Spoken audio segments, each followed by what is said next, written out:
Só porque o contribuinte escolheu o exercício da atividade bancária, ele não poderá ser obrigado a pagar mais contribuições sociais. Foi julgado um recurso extraordinário em que foi questionado se um juiz de primeira instância desrespeitou a ADPF 130, que trata sobre liberdade de expressão. É evidente que aqui a imputação, o enquadramento, a subsunção só é possível de se dar na figura do tráfico de influência. Os partidos políticos que se juntem a nós para que mantenhamos a nossa democracia imune de qualquer dúvida.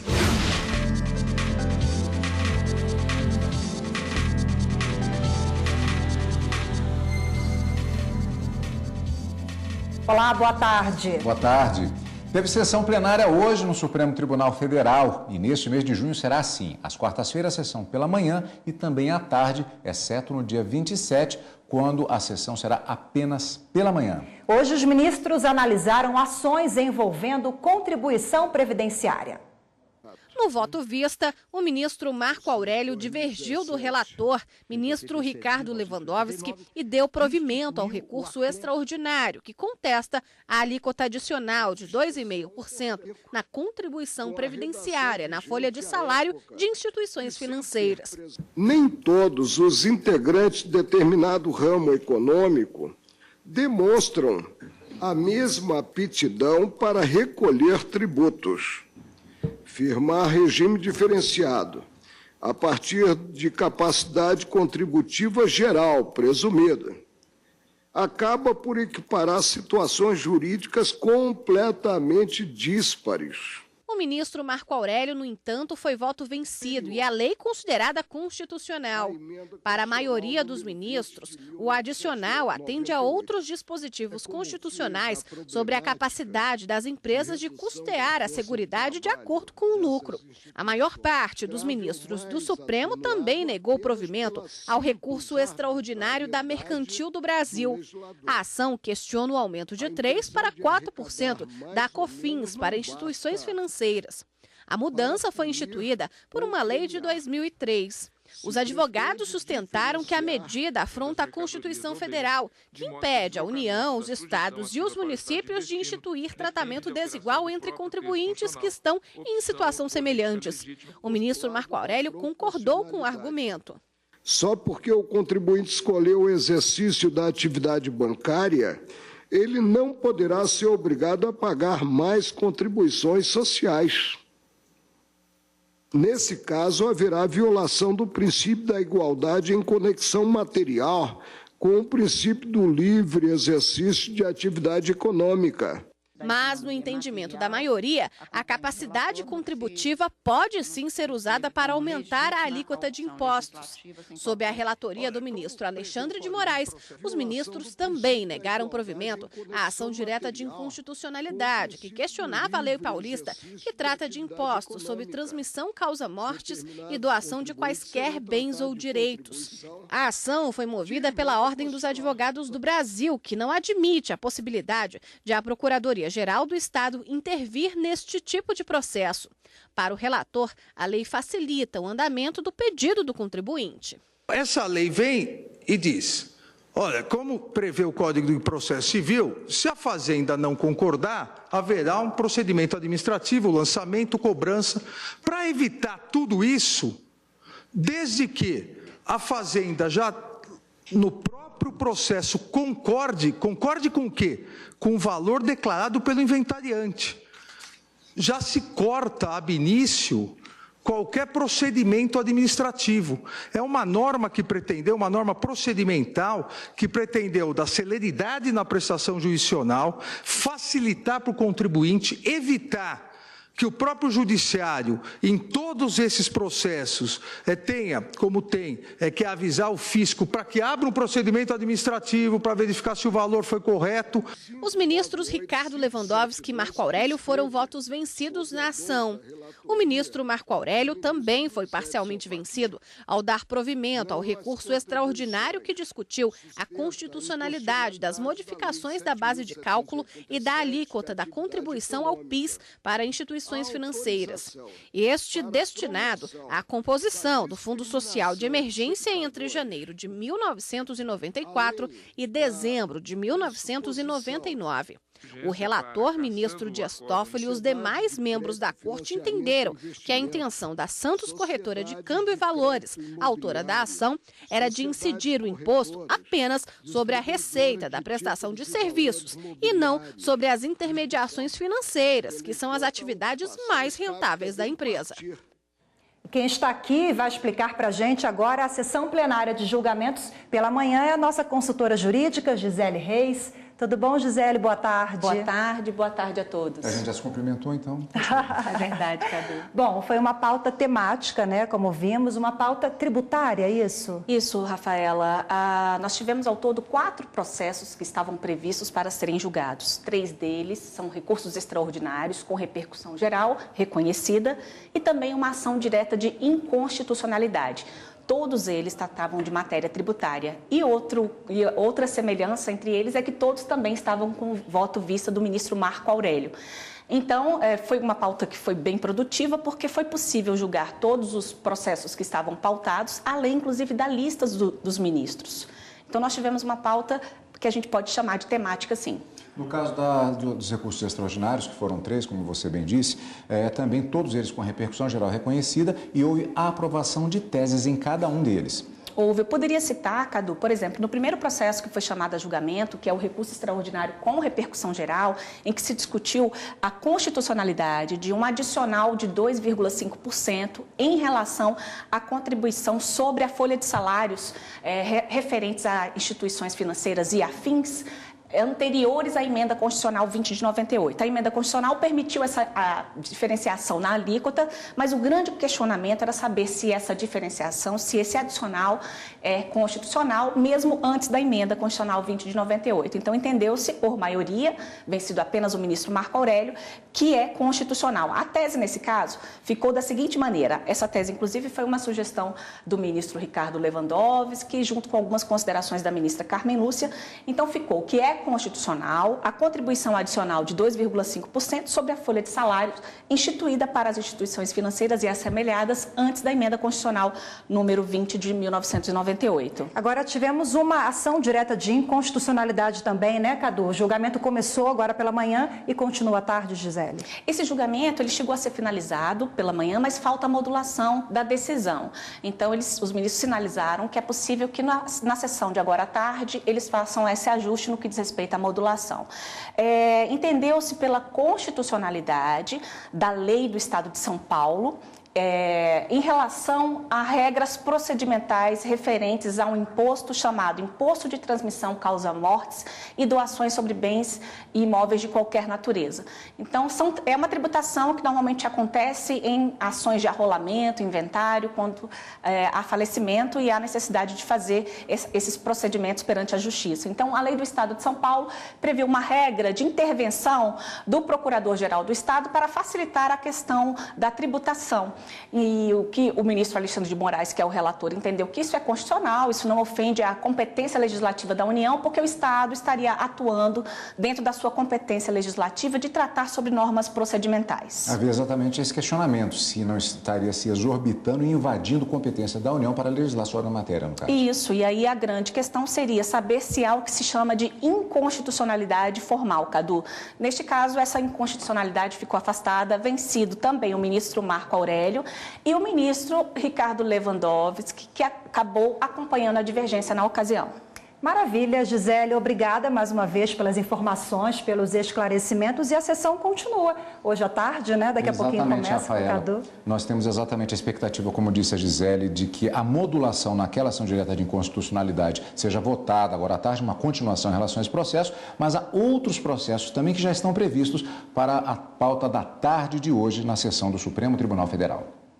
Matéria penal é o primeiro tema da sessão plenária da tarde desta quarta-feira no Supremo Tribunal Federal, com 2 ações de descumprimento de preceito fundamental que questionam a constitucionalidade da prática da condução coercitiva para interrogatório, além de outros atos da fase investigativa do processo. Direito eleitoral e matéria política é o tema seguinte, como medida cautelar em ação direta de inconstitucionalidade em questionamento sobre o registro impresso do voto. Matéria processual está na pauta com um único processo: recurso extraordinário sobre correção monetária dos saldos de contas vinculadas do Fundo de Garantia do Tempo de Serviço. Direito do trabalho é o tema que fecha a pauta do dia, com 2 ações diretas de inconstitucionalidade contra medidas complementares ao Plano Real, na alegação de que seriam contrárias a princípios constitucionais, como irredutibilidade de salário e de reconhecimento das convenções e acordos coletivos de trabalho. Mais informações sobre a pauta de julgamentos no site do Supremo Tribunal Federal, stf.jus.br. Os ministros da segunda turma do Supremo Tribunal Federal negaram recurso do ex-médico Roger Abdelmaci, condenado por abuso sexual a pacientes. E o colegiado também suspendeu o julgamento do inquérito contra o senador José Agripino Maia, que deve ser retomado o julgamento na próxima sessão da turma. O senador Agripino Maia foi acusado pela Procuradoria-Geral da República de ter aceitado e recebido vantagens indevidas calculadas em pouco mais de R$1 milhão. A propina teria sido supostamente paga por um empresário e envolve um contrato assinado em Natal, no Rio Grande do Norte. Na sessão desta terça-feira, os ministros Gilmar Mendes, que tinham pedido vista do caso, e Dias Toffoli votaram para não receber a denúncia contra o parlamentar.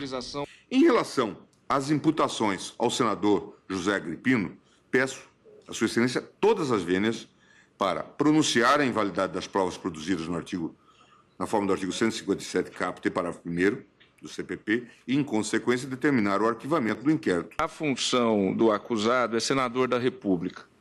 Para mim, com a devida vênia do eminente relator, é evidente que aqui a imputação, o enquadramento, a subsunção, só é possível de se dar na figura do tráfico de influência. Já o ministro Edson Fachin acompanhou o relator ministro Ricardo Lewandowski, que tinha votado no começo de maio. Eles acreditam que há indícios suficientes para receber a denúncia.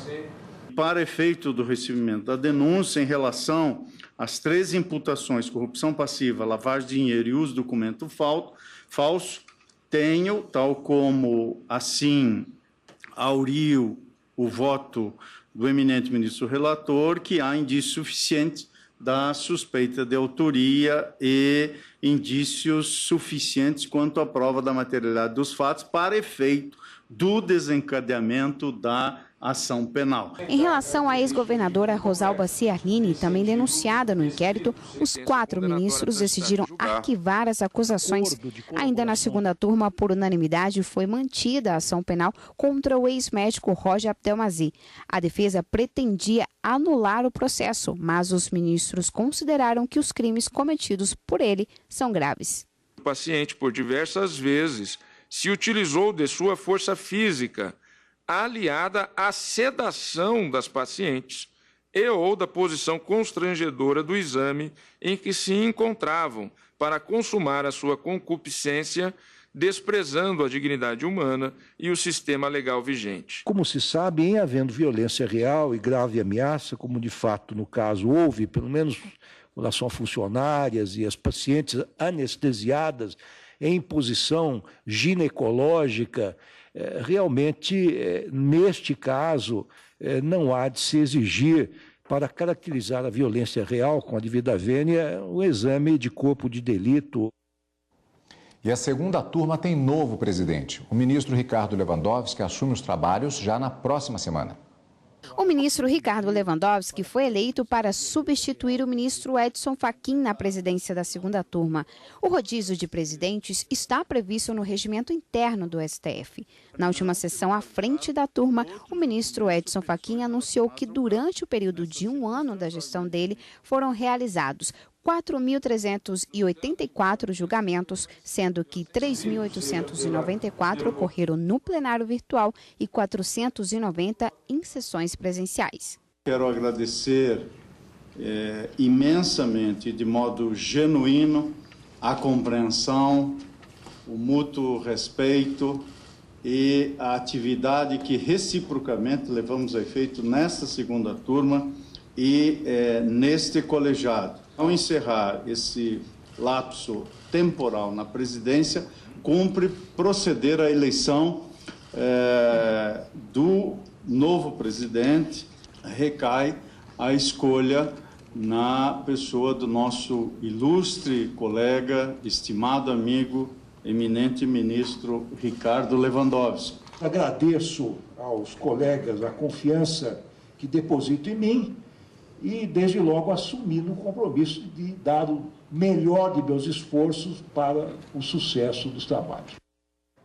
E a primeira turma do STF julgou nesta terça-feira um caso sobre liberdade de expressão e retomou o julgamento de um mandado de segurança em que uma magistrada pede a revisão do tempo de contribuição para definir a aposentadoria pelo INSS. O julgamento foi retomado com o voto do ministro Luiz Roberto Barroso. Para ele, o posicionamento do Tribunal de Contas da União de não considerar o tempo de contribuição da magistrada no período que atuava como advogada é válido. O Tribunal de Contas disse ou volta para a atividade para completar o tempo ou recolhe a diferença das contribuições que não recolheu quando era advogada. Com todas as vênias, eu considero que a decisão do Tribunal de Contas está correta. O caso começou a ser julgado em agosto do ano passado. Uma juíza pediu para ser considerado o tempo de 15 anos em que atuava como advogada para o cálculo da aposentadoria pelo INSS. O Tribunal de Contas da União não considerou o tempo de contribuição, mas, segundo o relator, ministro Marco Aurélio, o tempo de contribuição como advogada deve ser considerado. O tempo de serviço considerado pela legislação vigente para efeito de aposentadoria cumprido até que a lei discipline a matéria, situação residual, será contado esse tempo de serviço como tempo de contribuição. Já o ministro Luiz Fux não concedeu o pedido. Para o ministro Alexandre de Moraes, o período como advogada deve ser incluído no cálculo da aposentadoria. Com o empate, o caso agora segue para análise do ministro decano da segunda turma. Também foi julgado o recurso extraordinário em que foi questionado se um juiz de primeira instância desrespeitou a ADPF 130, que trata sobre liberdade de expressão. O caso chegou ao STF depois que o magistrado determinou a retirada do conteúdo de um site em razão de uma ação por injúria proposta por uma delegada. Para o relator, ministro Alexandre de Moraes, o juiz agiu dentro do esperado. O que fez a delegada? O que qualquer um de nós poderia fazer, garantido pela Constituição. Não pretendeu censura prévia. Entrou com uma ação de indenização por danos morais e para que se retirasse aquelas ofensas. O que fez o juiz? Não há nenhuma censura prévia. O que fez o juiz? O juiz, entendendo a presença do fumus moniuris, do periculum in mora, ele determinou a retirada. O ministro Luiz Roberto Barroso divergiu. Para ele, o juiz poderia ter usado outras medidas diante do caso, em entendimento seguido pelo ministro Luiz Fux. Nós estávamos discutindo com o FBI sobre fake news. Então, eles disseram que eles não retiram a informação. Eles apontam a autoria, mas em nome do prestígio dessa que eles chamam de preferred position, posição preferencial da liberdade de expressão, eles não retiram. O ministro Marco Aurélio seguiu o relator no entendimento de que não houve censura. Por maioria de votos, os ministros julgaram que houve desrespeito às regras de censura pelo juiz de primeira instância. E você vai ver no próximo bloco do Jornal da Justiça. A AGU cobra multa adicional de 17 milhões de reais de transportadoras por greve dos caminhoneiros. Esse valor adicional deve ser pago pelas 6 transportadoras porque elas demoraram mais tempo para desobstruir as vias durante a greve dos caminhoneiros. A Advocacia Geral da União cobra de 6 transportadoras multa adicional de 17 milhões de reais por descumprimento de decisão judicial. Esse valor adicional deve ser pago pelas 6 transportadoras porque elas demoraram mais tempo para desobstruir as vias durante a greve dos caminhoneiros e, assim, descumpriram decisão do ministro do Supremo Tribunal Federal, Alexandre de Moraes. Com isso, a multa estipulada a 151 companhias autuadas já soma 863 milhões de reais. Caso não paguem a multa em 15 dias, elas podem ter os bens bloqueados. O plenário do Tribunal Superior Eleitoral manteve decisão da ministra Rosa Weber, que considerou não haver abuso de poder político e conduta vedada a agente público na campanha de 2014 do governador de Minas Gerais, Fernando Pimentel. Os ministros analisaram o recurso da coligação Todos por Minas contra a decisão individual da ministra Rosa Weber, que manteve o entendimento do Tribunal Regional Eleitoral de Minas Gerais. Adversários afirmavam que durante a campanha eleitoral de 2014, funcionários do alto escalão dos Correios de Minas tentaram usar a empresa para beneficiar a candidatura de Fernando Pimentel, que concorria ao governo do estado. O TRE considerou que não havia prova da irregularidade. A decisão do Tribunal Regional foi mantida pela ministra Rosa Weber e agora referendada pelo plenário do TSE. Superior Tribunal de Justiça não admite suspensão de passaporte, mas autoriza a retenção de carteira de motorista para pressionar devedor a regularizar débitos.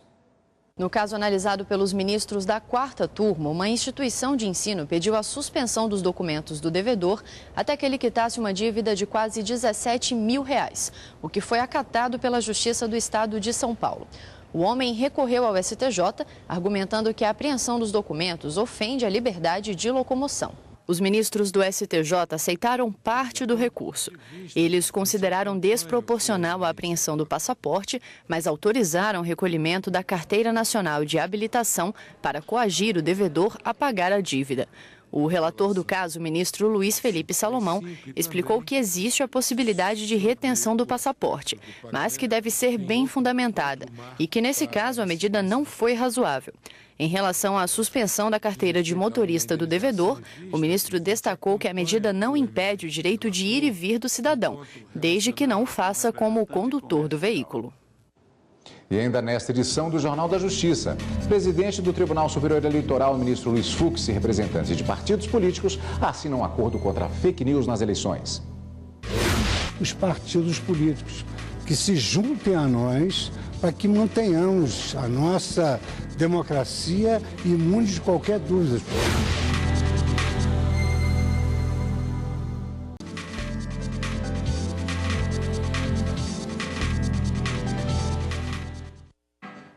O presidente do Tribunal Superior Eleitoral, ministro Luiz Fux, convidou representantes de partidos políticos para uma reunião na sede do tribunal. Em pauta, o combate às fake news. O TSE e representantes de 9 partidos políticos selaram um acordo sobre a circulação de notícias falsas na internet. O termo foi apresentado às legendas com a assinatura de um documento que propõe a colaboração para a manutenção de um ambiente eleitoral imune à disseminação de notícias falsas nas eleições deste ano. Nós deveríamos também ter como colaboradores não só a imprensa, mas também os partidos políticos, que se juntem a nós para que mantenhamos a nossa democracia imune de qualquer dúvida, porque nós sabemos que nessas eleições brasileiras o mundo está voltado para nós. O ministro reforçou a importância do apoio da imprensa para informar ao eleitor sobre os perigos de compartilhamentos de notícias maliciosas, mas lembra que os partidos devem proteger o processo democrático. Que os partidos também terão possibilidade de eventualmente trazer ao conhecimento do Tribunal Superior Eleitoral alguma anomalia que esteja ocorrendo no ambiente eleitoral. Em seguida, foi firmado um acordo de cooperação técnica entre o TSE e o Tribunal Superior do Trabalho para compartilhamento do sistema de recursos humanos e tecnologia. Nós, com tantos servidores, com tantas ações, com tantos comitês e com tantos projetos, não podemos nos dar o trabalho de passar um mês sem contar os nossos servidores. Esse projeto vem facilitar a nossa vida e nos dá essa estrutura de que tanto necessitamos. O presidente do TSE ainda recebeu a comenda da Ordem do Mérito Judiciário do Trabalho. Conselheiro do CNJ faz palestra na Paraíba sobre os desafios e a necessidade de investimento na justiça de primeiro grau. O conselheiro do Conselho Nacional de Justiça, Francisco Luciano de Azevedo Frota, proferiu palestra sobre os desafios da priorização do primeiro grau, que tem como um de seus objetivos aumentar o investimento de recursos materiais e humanos na primeira instância, onde, segundo ele, está concentrado 94% da maior demanda processual. Nós não achamos que isso tem que ser feito de um dia para a noite. As coisas são paulatinas, isso não se muda pessoal e cultura de uma hora para outra. Mas, pelo menos, há um trabalho dos tribunais, uma boa vontade dos tribunais em paulatinamente e se adequando a essa nova realidade que é imposta pela Resolução 219. Eu estou muito esperançoso. Acho que nós temos avançado em muitos, inclusive tribunais de justiça, e vamos avançar aqui também na Paraíba com toda certeza. O evento foi promovido pela Associação dos Magistrados da Paraíba, a MPB. Segundo Aparecida Sarmento Gadelha, presidente da associação, a palestra proporcionou a discussão do planejamento estratégico do Judiciário rumo aos próximos passos da equalização da força de trabalho. Se trata de uma luta em favor de todos nós, em favor de uma justiça célere, de uma justiça eficiente, de uma justiça que atenda efetivamente o cidadão. O encontro contou com a presença do presidente do TJPB, desembargador Joás de Brito Pereira Filho, que ressaltou o crescente avanço da política de priorização nos tribunais do país. Essa política é uma política que já vem desde, acho que, 2015, mas na verdade ela começou a implementar na minha gestão, começou a ser implementada, inclusive eu devolvi vários servidores já para o primeiro grau, tenho a intenção ainda de verificar qual a situação e de realmente cumprir a resolução 219 do CNJ. A edição de hoje do Jornal da Justiça fica por aqui. Para você, uma boa tarde e até amanhã. Obrigada pela audiência e não se esqueça que daqui a pouco, às 14h, tem Direto do Plenário. Boa tarde para você, até amanhã.